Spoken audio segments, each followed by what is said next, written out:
Hey, Algie from Copa Wine Bar here with our wine tip of the day, and it is serving temperature on wines.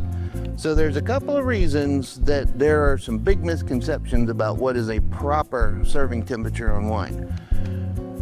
Proper is a very malleable term because proper really has to do with culture.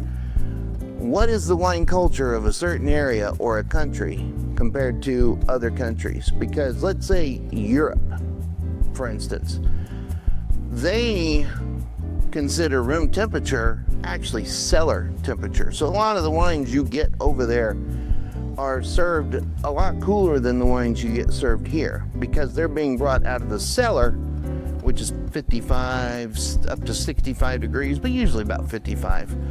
So they're going to be a little cooler on the reds. Their whites are being kept in there too. They're going to serve theirs a little warmer than we serve ours because ours are served out of the fridge.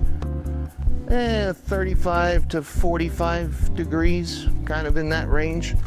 So we serve our reds warmer, our whites colder than a lot of other countries. So there's not an exact proper thing.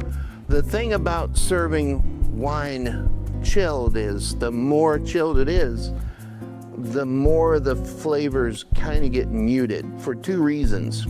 Alcohol is what carries aroma out of the glass, out of the wine.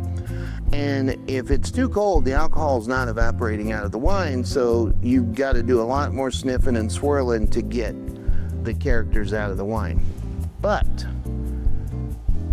reds, on the other hand, if it's being served warmer,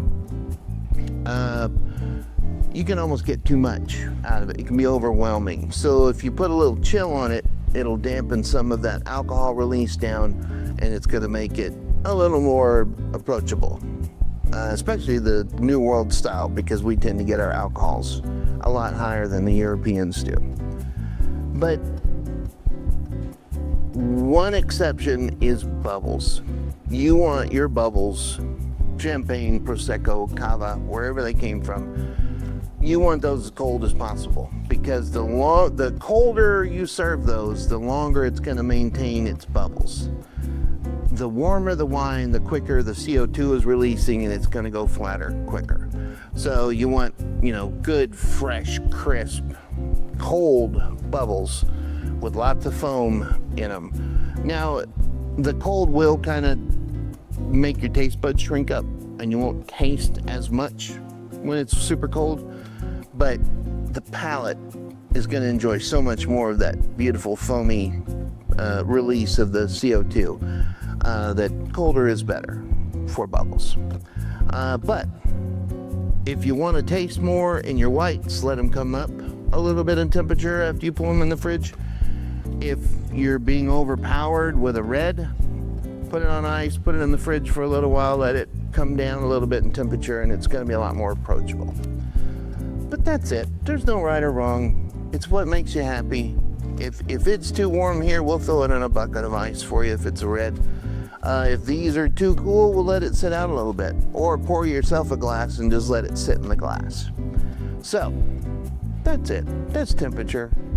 This isn't rocket surgery. It's wine.